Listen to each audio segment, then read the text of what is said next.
I don't know, man. I might be out positive this week because, and I have a very controversial stance about defunding the police. But Oh, here we go. I'd like to hear Here we what go. some of you guys have to say. No, I think we want to hear what you have. You know what? Let's though? start with the burn it to the ground guy. Let's start with him. No, as a matter of fact, my stance is going to get me a lot of Facebook rage, which is fine.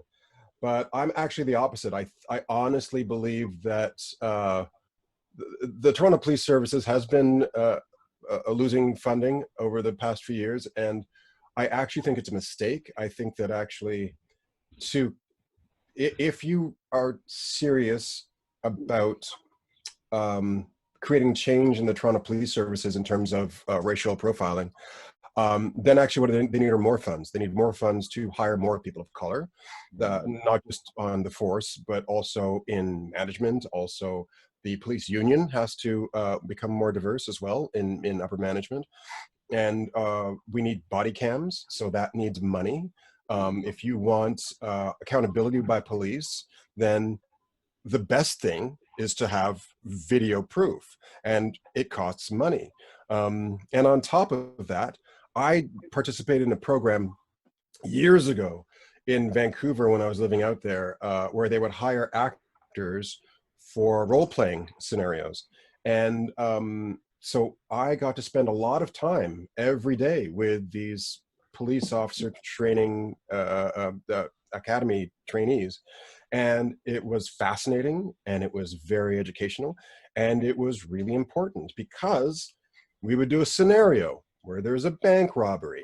So the scenario is the police arrive and the bank robbers are inside, and they're going to release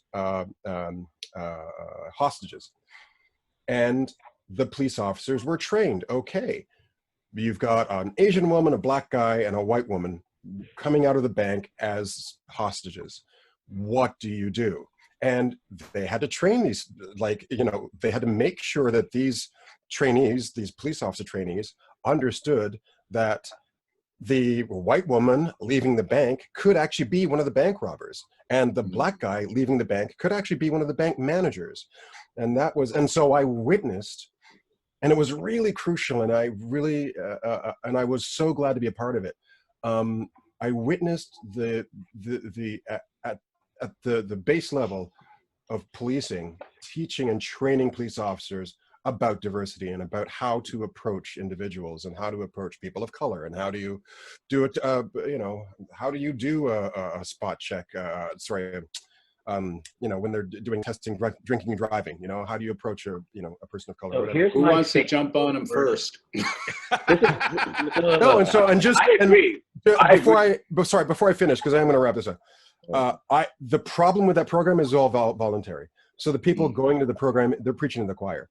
They have to make it mandatory. They have to force, not just do diversity training with police officers, but place them in scenarios where you have to approach a black person who's, there's been a robbery at a store. A black guy comes out of the store. He could be the owner. He could be the whatever. He could be a customer. Yeah. And so anyway. So I don't shoot the black fella. Interesting. Interesting. If it's Lewis Taylor. I might get naked in front of them, and you don't want to see me in a G-string these days.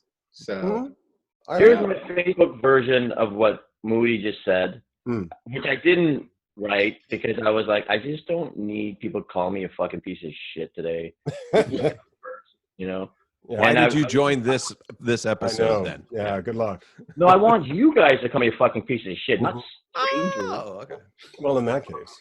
I was just write a little joke, and it was just, for me, sort of harmless, and then I got attacked on the weekend for explaining the difference between systemic racism and systematic racism, and had all these white women call me a fucking piece of shit, right? So it's like, all right, whatever. So today I was just going to write, you can't just get rid of the fucking police because they killed a guy.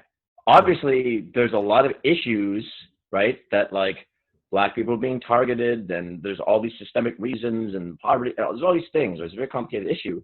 The solution can't be, let's remove the police from society. And everyone's like, yeah, let's write it on chalk on the ground. And then I'm hearing all this fucking bullshit like, people won't commit crimes anymore. We'll police ourselves. No.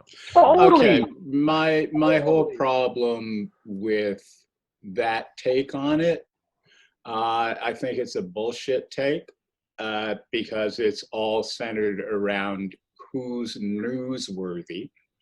Who are you getting actually voices saying, no, what we mean is we don't want tanks. We don't want drones. We don't want assault level munitions in our neighborhoods. We do not want the continued building of private prisons. We have got to, and the question is not more funding. The question is reallocating funding. If you, and comparing what's going on in Toronto, although there are some comparisons to what's happening in the States, is you can't do that. It's a totally different situation. I don't think, I disagree. I think it's cancel culture. I just think it's like, it's getting fucking out of hand. It's like, now it's like, oh, let's cancel the police. Right? No. What I said was whose voice is being heard on mainstream media? Is it the thoughtful folks saying, and this is where I've gone through this with Ebonics, and it drove me crazy when Black educators were saying, we are going to use the language these kids speak on the streets to teach them correct or white English, right? That's what we're doing. White people went fucking nuts, totally changed the entire conversation to be one of, oh my God, civilization is going to crumble, the blacks are coming. And it was, they would not listen to the original argument, and I'm seeing the same thing here. It is not about defunding the police. It's about, can we stop them killing us? Can we stop treating them like a militarized force? So I don't drive this tank over the black fella. Interesting. Unless it's Nils Taylor. Well, here's this is allow me to give the white man approach on this. And by the way, I am not speaking for my people here. We have been since February, when coronavirus hit. We have been hit with so many educational cycles. And when I say that, I mean like things that we need to look at objectively and kind of learn from, and at the very least start a conversation on them. It started with coronavirus, which finally made people wash their hands, right? That's where that started. It's like suddenly there's lineups in men's rooms. Like, why is there a lineup? Is there so many people? No, people are waiting for soap, right? And taking 20 seconds out of their fucking day to not get diseased. So then we're seeing with all the money grabs and the that we're seeing from capitalistic ventures and the 1% they're getting it, and we're not seeing the frontline people who are taking this in the chest, not getting recognition or compensation that they should deserve. Where now the conversation is like, how come nurses aren't getting paid well, and why is that not happening? So and that happens for 5 minutes. We go, okay, but that's starts a conversation, and then we see what the police are doing, and this the flash that sparked this whole thing was obviously the Floyd murder.